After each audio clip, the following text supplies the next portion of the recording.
आपण शिवजन्मापूर्वीचा महाराष्ट्र बघतोय. तर त्यावेळेस जे अत्याचार करायचे ते कशा प्रकारे अत्याचार होते नक्की? पाण्यावरती सिद्धी प्रजातीच्या यवनांचं राज्य होतं, ज्यांना आपण सिद्धी म्हणतो सगळे. तर हे जे आहेत ना, दिसायला काळे कुट्ट ओठांनी जाड असायचे, त्यांची एक डॉक्युमेंटरी बाहेर आलेली आहे. ते कशा प्रकारचा अत्याचार करायचे, ज्याला इस्लाम मध्ये हलाला म्हणतात, नाही का? हलाल वेगळे आणि हलाला वेगळे. हलाला म्हणजे स्त्रियांवरती बलात्कार करण्याच्या अत्यंत विटंबनास्पद पद्धती. तर त्यामध्ये हे जे सिद्धी होते ना, यांचा एक अत्याचार सांगतो फक्त, त्याचं डॉक्युमेंटेशन पाहता येतं आपल्याला.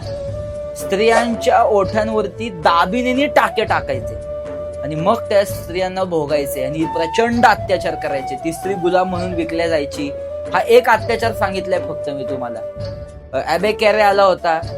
परत तुम्हाला सांगतो, माझ्याकडे काही इंग्रजांची नावं आहेत, 16-17 इंग्रज आहेत, म्हणजे परकीय आहेत ते, फक्त इंग्रजच असं नाहीये.